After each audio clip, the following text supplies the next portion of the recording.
మళ్ళా అడుగుతున్నా, నేను సిగ్గు లేకుండా అడుగుతున్నా, నేను దయచేసి సబ్స్క్రైబ్ చెయ్యండి చెయ్యండి. స్టార్ట్ చేద్దాం.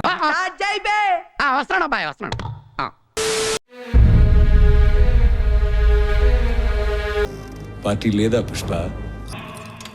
పార్టీ ఉంది పుష్ప.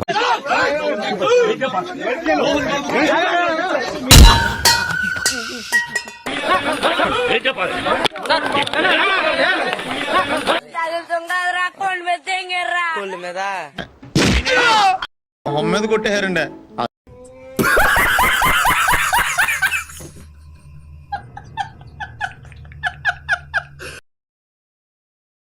మంచు మనోజ్ కి సంబంధించి షర్ట్ చినిగిపోయింది, వారంతా బయటికి వస్తున్నారు.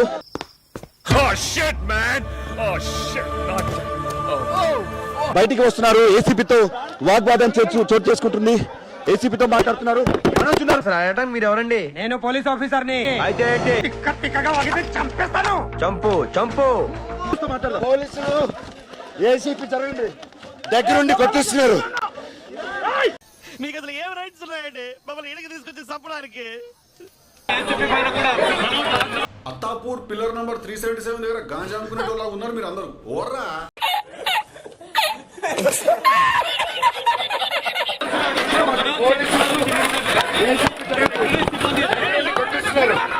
కొడుతున్నారమ్మా. నిన్ను కొడుతున్నాడా? రీజన్ లేకుండా కొడుతున్నారమ్మా. అయిపోయినా నీ చాడీలు? నిజమే కదా సార్. కింద పోయి సంగతి చెప్తా.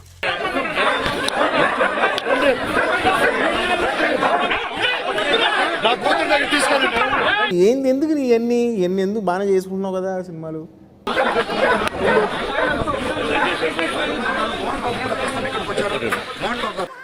ఏదో తేడాగా చెప్పండి.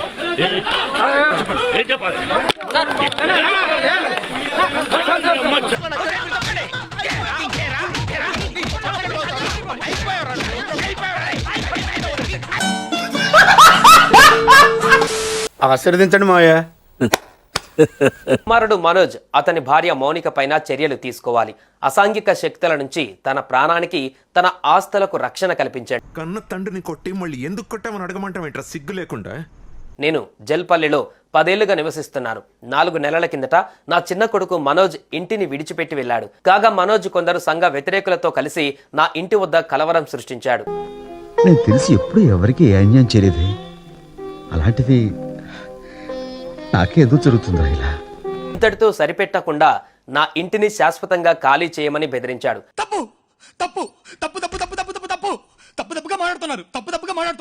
విద్రోహులుగా మారి నా ఇంట్లో ఉన్న వారికి ప్రాణహాని కనిపిస్తున్నారు.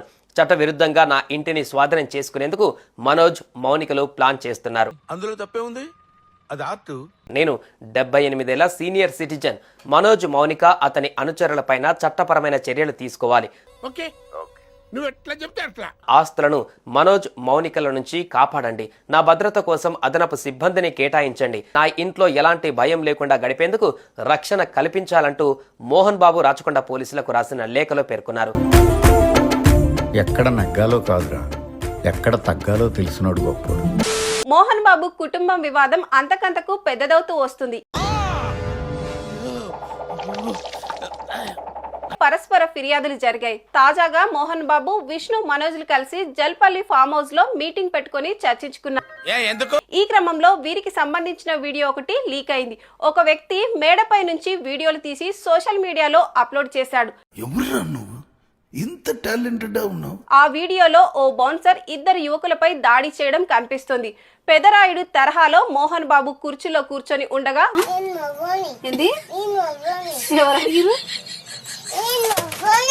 మొగడైతే నాకేంద్రా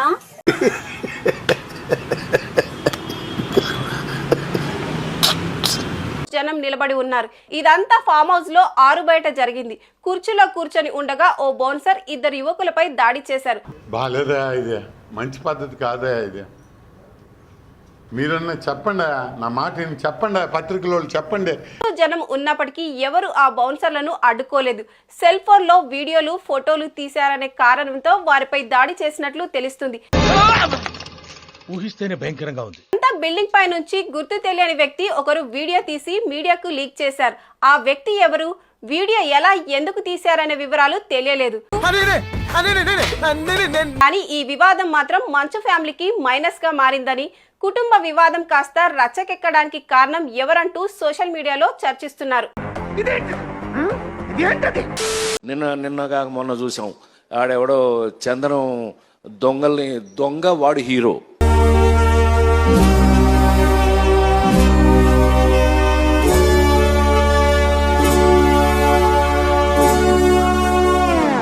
ఏంట్రా ఏమైంది ఇప్పుడు? సరే, హీరోల్లో మీనింగ్లు మారిపోయినాయి. నిన్నగా మొన్న చూసాం, ఆడెవడో చందనం దొంగ వాడు హీరో. పవన్ కళ్యాణ్ గారిని చంపేస్తాము అని చెప్పి అసభ్యకరమైనటువంటి మెసేజ్ని పవన్ కళ్యాణ్ గారికి ఆఫీసు పంపించారట. పోలీస్ వర్గాలు అతన్ని లబ్బీపేటలో అతన్ని పట్టుకున్నట్లుగా మనకి సమాచారం అందుతాం. అతని దగ్గర నుంచి పూర్తి విచారణ చేపడుతున్నారు.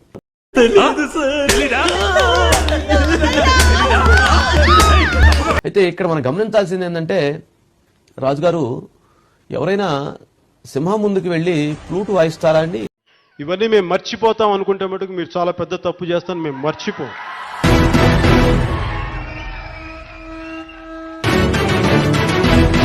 చేద్దాం, ఒకరోజు అందరికి చేద్దాం. వాయిస్తారా? లాస్ట్ డే సింహం ముందుకు వెళ్ళి ఫ్లూట్ వాయిస్తారా? ఏమంటారు వాళ్ళకి? Last day.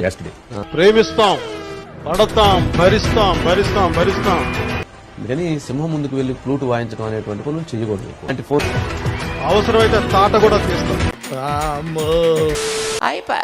చూడటం కాదండి, మీరు చెయ్యాలంతే. మీరు ట్రై చేస్తారన్నారంటే అది ఓకే అయిపోయినట్టే.